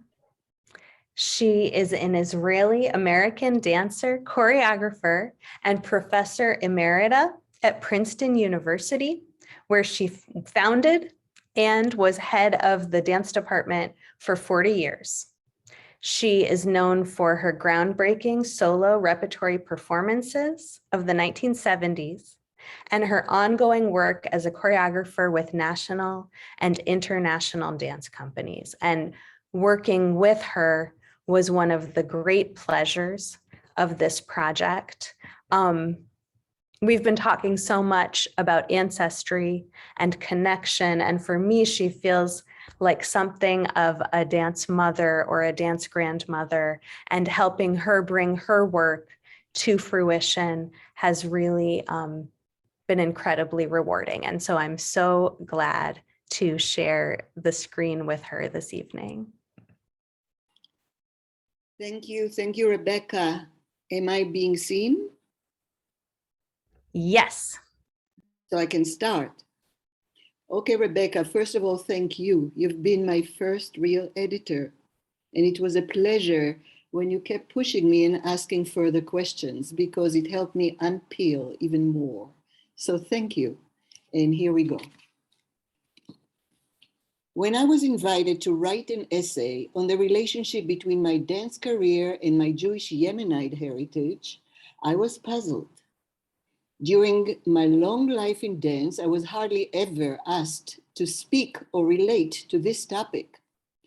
Writing this article was a rare opportunity to reflect and understand why, when, and how I found a way to connect with my heritage. First, I would like to share with you major insights that were gained and clarified by the act of writing. What became clear were the following. One, that after years of training in modern dance and ballet, it was possible, as I eventually found out, to connect with my Jewish Yemenite heritage through responding to movement impulses and sensation that naturally lived in my body, which I now call my DNA. Two, that it was only possible to understand the value of my Yemenite heritage and embrace it in my work when living in the USA and not in Israel.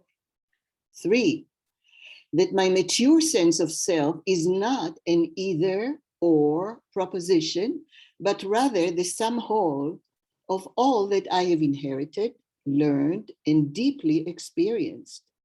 By accepting all parts of myself as my identity, I became more than the sum of the parts. I was born in Palestine in 1940 during the British Mandate. My grandparents were Yemenite Jews who immigrated to Palestine from Yemen in the early 20th century. My parents, as soon as they married, left their parents' neighborhood and moved to North Tel Aviv, which was then the newly built modern district.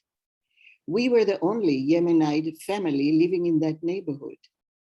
My parents' goal was to fully integrate into the secular and modern European Jewish culture. Regretfully, my excellent secular education throughout my schooling did not include information about the Yemenite Jewish history and culture. I also did not know that I was a Yemenite Jew until in second grade, a parent of a classmate asked me what kind of a Jew I was. While for an Israeli-born person, having a Jewish identity felt natural and comfortable, being identified as a Yemenite Jew could present issues and sometimes discomfort. Dance was my refuge from the shifting realities during the British occupation and fear for my parents, who were active members of the underground movement that resisted the British rule. This was very dangerous. At age 5, I started dancing with Gertrude Krause, whose teaching emphasized creativity through improvisation, you can see here. Later, I trained in the Martha Graham technique, and eventually I joined the Anna Sokolov Lyric Theater in Israel. As I was growing up, my body absorbed the Yemenite flavor of things through my mother's cooking, and also when listening on the radio to the singing of the popular Yemenite Israeli singers, Shoshana Damari and Bracha Tzfira. All Israelis at that time were nurtured by these songs, and we loved them. As a teenager, I remember attending my grandmother's 60th birthday party, where I first witnessed an authentic Yemenite celebration. The amazing joy and spontaneity expressed in the singing, drumming, and dancing was a revelation. I was enchanted, but also felt like an outsider. I could only observe, but not participate. I also remember how happy I was to dance Sarah Levitanai's folk dance called El Ginat Egoz. The dance was much more nuanced and sensitive than the vigorous and strident Israeli folk dance. When dancing El Ginat Egoz with my school friends, I could easily imagine my grandmother on her way to the synagogue on a Friday night, smelling a bunch of fresh minted basil she held in her hand and feeling a sense of peace, pleasure, and good smell with the coming of Shabbat. My big break occurred in the summer of 1963 when Anna Sokolov invited me to join her New York dance company and study at Juilliard. It was in her choreography class that I was challenged to find my authentic voice. Anna instructed the students to get rid of their quote unquote well-made dances and go to a quiet room where we could stand for as long as needed until we found the first movement that felt true to who we were. The movement that revealed itself was a small circular movement originating in the chest that repeated itself again and again. It felt so good to do. That was a transformative discovery as it became a source from which I could develop further movement. It led to something else. The outcome of this discovery was a dance called landscapes, 3 of them. In 1974, soon after I gave birth to my daughter Karen, I commissioned Margalit Oved to create Mothers of Israel for my solo repertory dance program. Margalit was a multi-talented dancer and singer who was born in Aden, Yemen, and who for many years was the principal dancer of the Inbal Yemenite Dance Company in Israel. In Mothers of Israel, which portrayed the 4 biblical matriarchs, Sarah, Rebecca, Leah, and Rachel, I was challenged to fully embody the traditional Yemenite movement style and gesture as developed by Levi Tanai and Margalit. It gave me the opportunity to identify and connect with my grandmothers and to close the cultural gap and the unease between us. For the duration of the dance, I became my grandmothers. At this point, I would like to screen few film excerpts. I'll start with showing you the warm-up with Margalit in 1974 before we rehearsed Mothers of Israel, before we created it, who is teaching me her Yemenite movement style. This will be followed by 2 segments from Sarah and Rebecca from Mothers of Israel. The next 3 excerpts that you'll see are from my own choreography, where the Yemenite-inspired movement and sensibilities are traceable, and where they only exist under the surface. The subject of the first dance, Women in Veils, suggests the difficulty of many women, particularly women of the Middle East, to fully realize themselves. The notion of the veil is used as a metaphor for the concept of veiledness. The second dance, Negotiations, is based on the biblical story of Sarah and Hagar. It portrays the difficult relationship between these 2 women, and it suggests a possible resolution through negotiations rather than Sarah casting Hagar and her son Ishmael to the desert. The third dance, Rainwood, is a semi-abstract dance celebrating nature, the beauty and complexity of its flora and fauna, and its endless possibility to transform and give birth to itself. If I had more time, I'll talk about the Yemenite connections that you cannot see, but you can read my article, and I say it over there. I think I'm supposed to play the video now. Yes, here we go.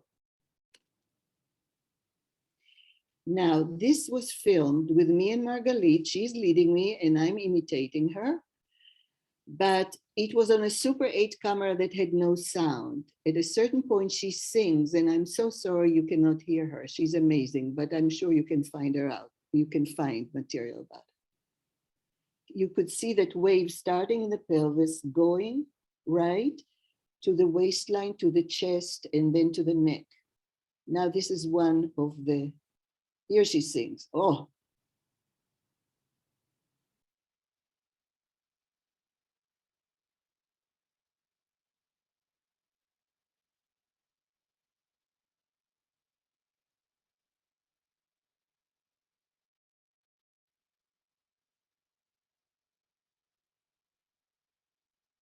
so variation of speed, right? Adding body parts, going to jumps.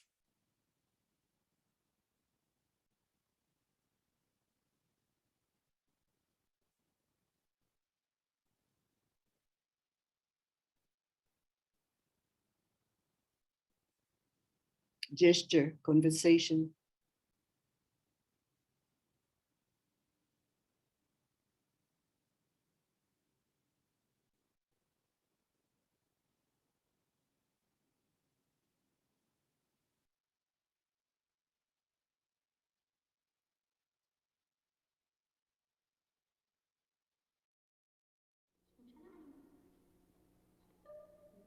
This is Sarah, the very end of the dance.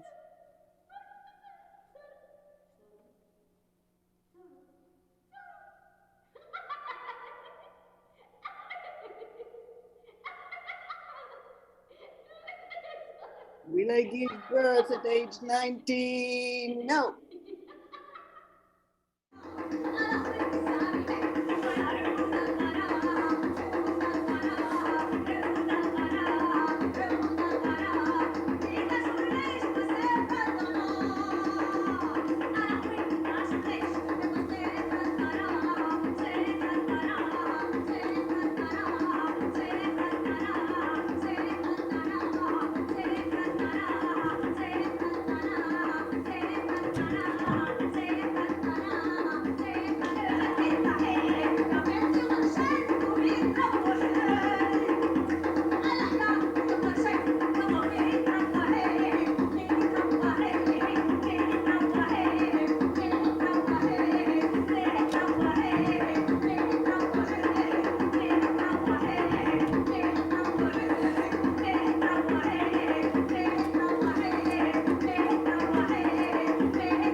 There.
This is negotiations. I'm the Sarah. Alita is the Hagar. The Hagar.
Thank you for listening, and I hope that you will read my full article where my story is intertwined with the local and cultural realities I lived in both in Israel and the USA, and where I analyze in detail the 4 works that we discussed today. Thank you, thank you. That was stunning, Ze'eva. Thank you so much. Thank you. In every way. It's Tony back again, this time with another honor. That is to introduce you to 2 more contributors to the book, 2 more glorious artists and educators, Victoria Marx and Hannah Schwadron. Their exchange in the publication, they wrote a chapter together, shines a light on critical possibilities that bloom through recognition of layers of our interconnectedness. I will read directly from Victoria, Vic's written bio. Victoria Marx is Jewish. She knew that mostly. Vic is so pleased to have met and intertwined dancing and thoughts with Hannah Schwadron. A dance and filmmaker and professor at UCLA, Victoria has been making action conversations. That is, dancing and talking projects that bring groups of people together without any other social anchors in order to build relationships across difference. Hannah Schwadron is Associate Professor of Dance at Florida State University and is, I quote, thrilled to have grown closer with friend and co-author Vic Marx through the making of this big, beautiful book. The movement research they share extends distinct and overlapping creative practices of improvisation, embodied philosophy, and the politics of culture. Over to the 2 of you.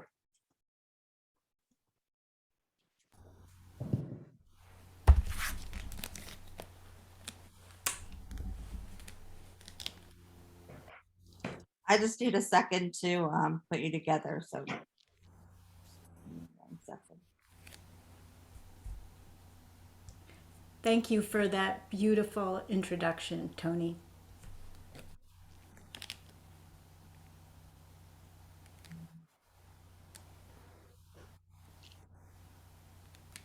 Okay, there you go.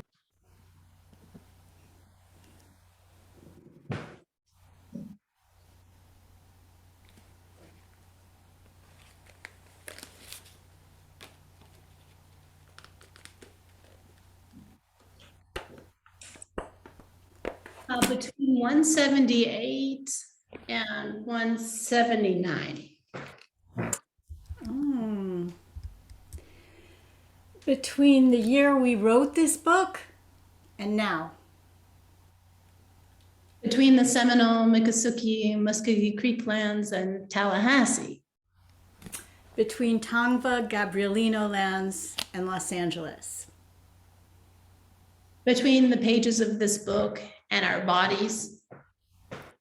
And between this moment as a moment of arrival and the tremendous labor of our editors. So Hannah and I got matched up by Naomi to lead a workshop at the 2018 Jews and Jewishness in the Dance World Conference. And though we didn't know one another, each of us had an interest in dancing and moving in ways that build connective tissue between, say, veterans and non-veterans, between Jews in Germany and new refugees, between participants at a conference on Jewishness and dance. We were 30 dancers, mostly Jewish and mostly women, mostly from the United States, aged everywhere between 18 and 80. The workshop concept was loosely based on the choreographic potential of Martin Buber's seminal essay, I and Thou. Between I and Thou, Vic. Between here and there. Between dreams, between states, and I remember one participant writing, between doses of Xanax.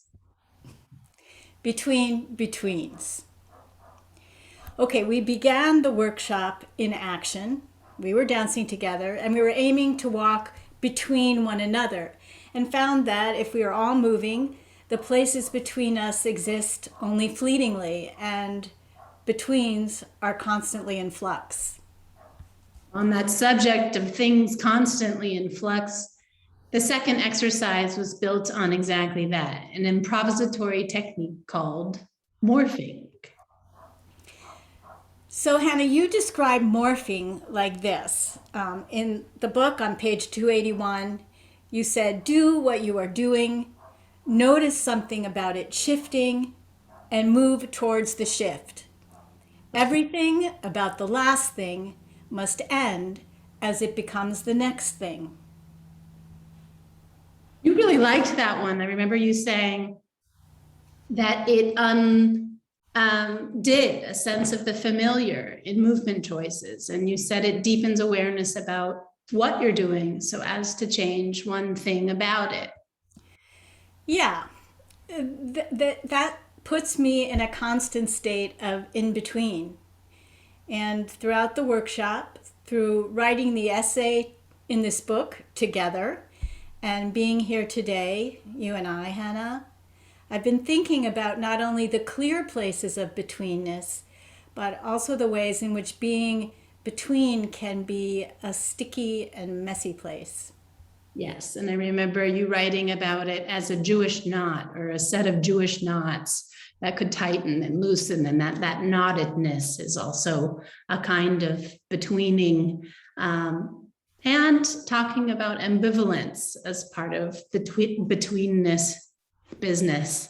So much of the drama of the essay, as far as my contributions, were about just that feeling in the workshop and also other Jewish dance spaces where it's like I'm imagining meeting my tribe, where finally I'll be fully understood and seen, and then confronting the very fact that all of those skills for understanding and working across difference like completely collapse when I'm imagining and projecting in those ways, looking for versions of my family members and such. And so I've come to deepen into appreciation of what you shared with me during that workshop when we sat outside and processed a kind of scene of one-act parody and mayhem that ensued, that actually resistance is active participation. And for that, I'm deeply grateful. Oh, Hannah. Well, I wanted to share a knot, a K-N-O-T, with you and with everyone. And that would be something that Liz referred to earlier at the very beginning of this event, which is my relationship to Jewishness, and most precisely, dancing while Jewish. I never thought of myself as dancing while Jewish. And while this may have very little to do with our workshop, it had everything to do with the way I processed the conference on the whole. At the conference, it was frequently acknowledged that most of us share a Jewish identity, but there are numerous ways that we hold and experience that affiliation. And I bring this up because I want to acknowledge that I feel very much between with Jewishness. I both love this identity and I also feel alienated by it.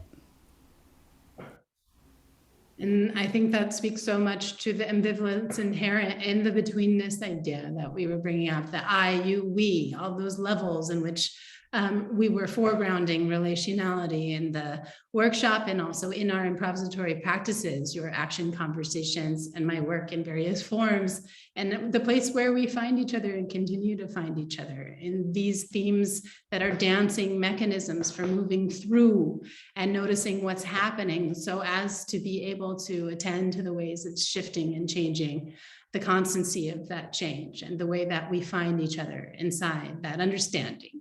That relationships are in motion, that identities like Jewishness, like being a dancer, are unfixed, and that any aspect of itting each other, that IT thing of becoming objects in each other's midst, is antithetical to our ability to grow and think and move together. So well said, Hannah. In the chapter we wrote for this book and imagining speaking with you all today, Hannah and I have been practicing not power over, but power between. Our commitment to be in relationship rather than to assert selfhood apart from one another. And that goes for being here together, speaking together, and of course, dancing together. Now, we'd like to invite each of you here with us this evening to join us in the chat. Please make sure that you copy your chat to everyone.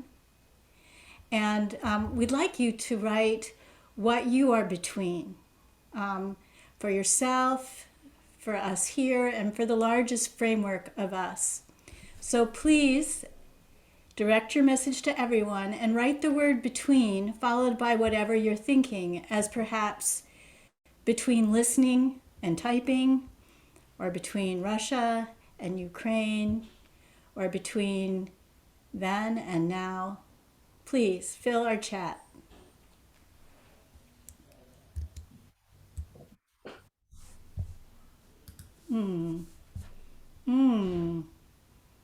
Between old and young, between Rebecca's, between life on earth and the after earth, between war and peace, between love and more love, between afternoon and dusk, between singleness and connection.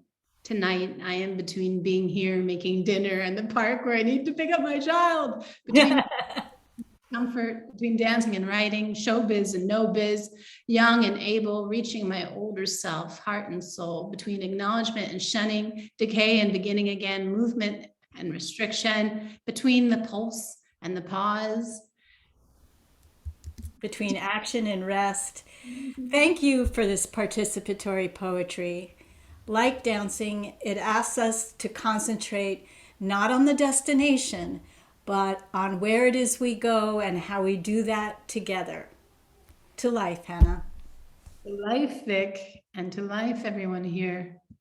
Between all of this, we're grateful for the opportunity to live the fullness of these ambivalent, sticky, messy, sometimes very knotted moments together in our community of Jewish dancers, and marvel at the power of working, thinking, and moving differently together.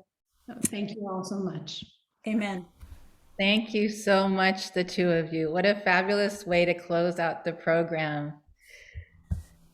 So since we're at time, I'm going to just let everybody know that we understand that it's time at time. If you would like to stay on, we can have a very short Q&A. We're going to all be here, and I would ask you to put your questions, please, in the Q&A as opposed to the chat. So please do that. And I would invite you to put your view in gallery view so you can see all the presenters as well. So far, I do not see any questions in the Q&A.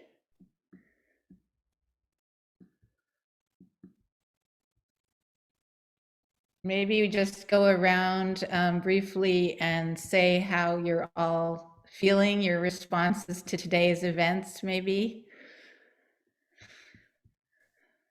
Rebecca Pappas, do you want to?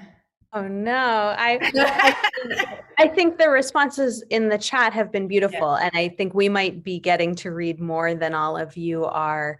But we started with this idea that there is this huge diversity of experience within what it means to be dancing Jewish. And I feel like all of these speakers demonstrated that in such complex and gorgeous ways.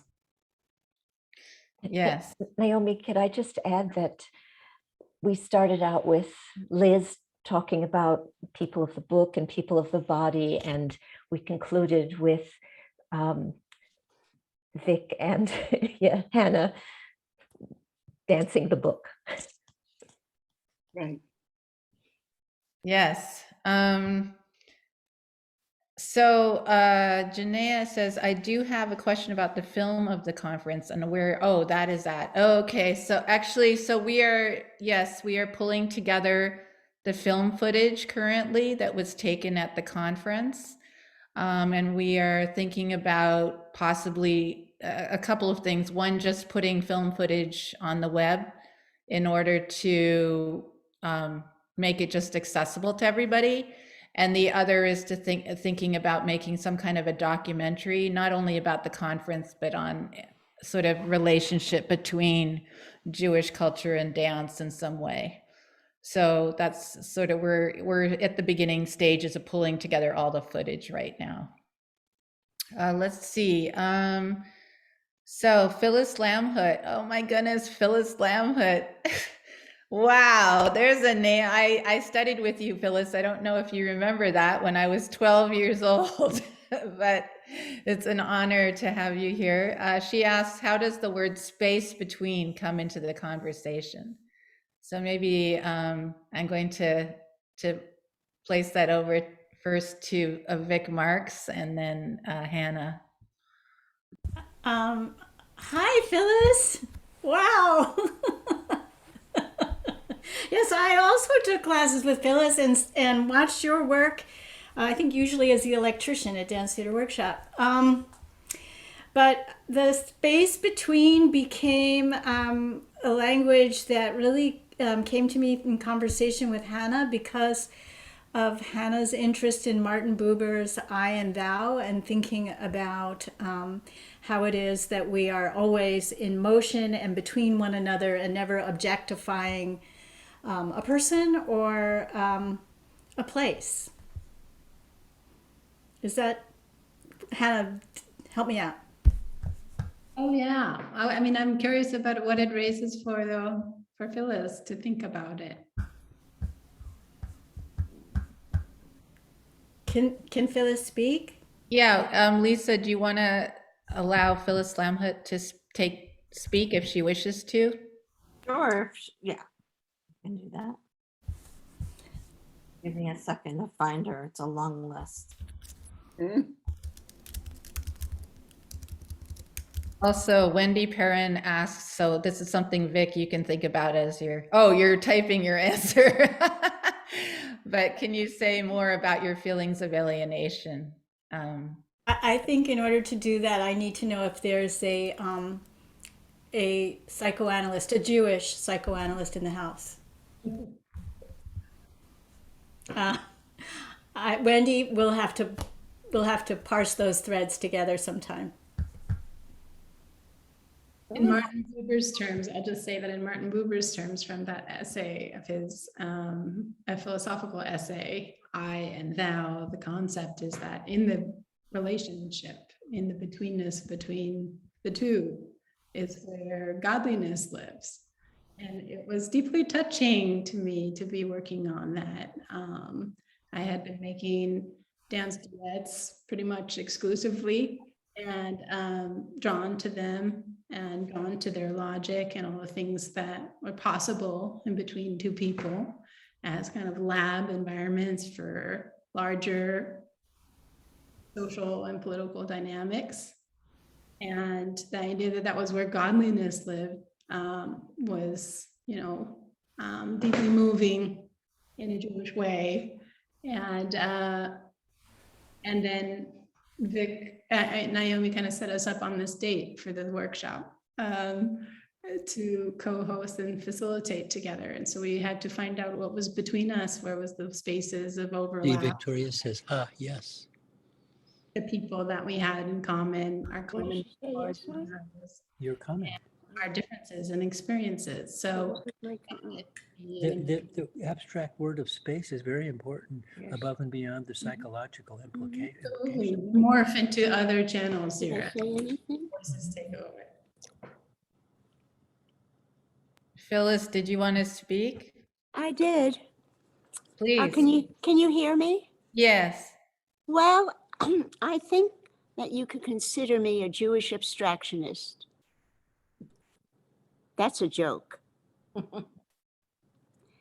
That I trained very early with Alan Nikolai on sensation, space, time, shape, motion, and individuality. And in all of my life, I have met people, all sizes and shapes, all religions, all colors, and we have met absolutely agreeing about the space in life, in choreography, in everything.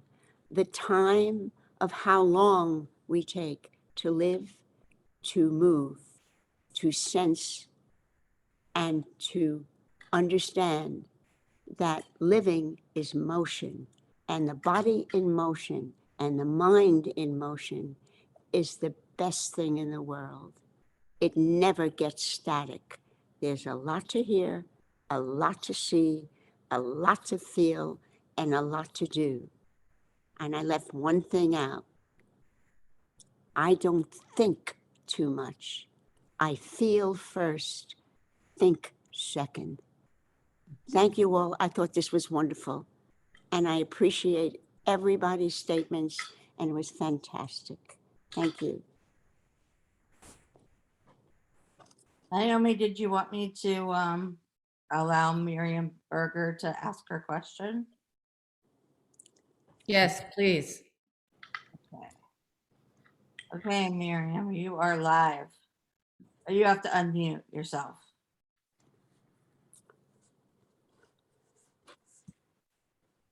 Can you hear me? Yes.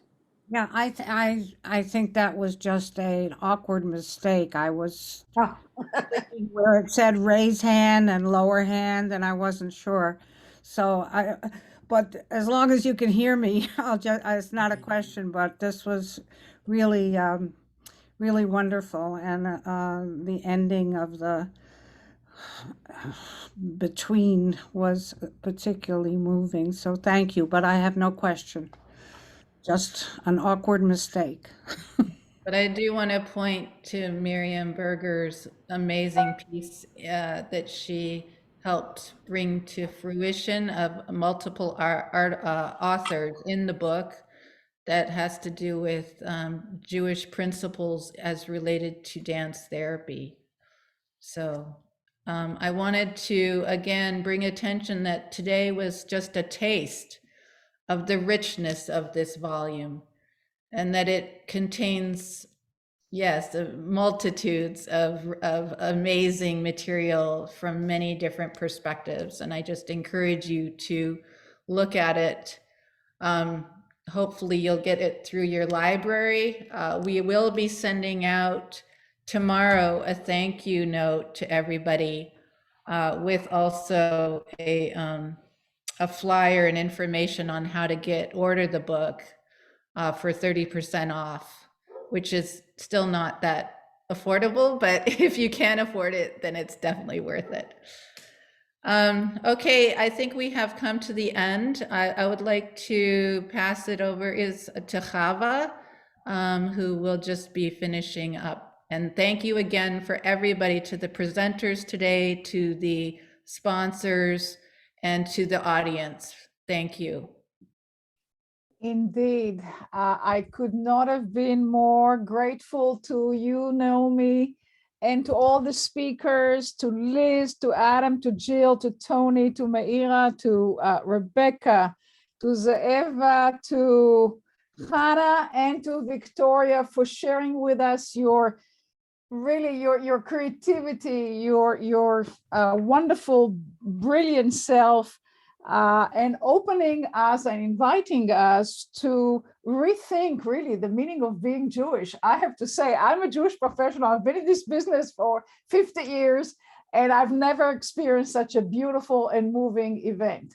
So I'm still tied to the people of the book, shall we say. I write books and I interpret books, but this really showed me that we need to put the human body, the Jewish body, front and center as we interpret the Jewish civilization. So thank you so much, and have a good evening, and do go on the website of Jewish Studies in a week or two when all this material will be available on the website.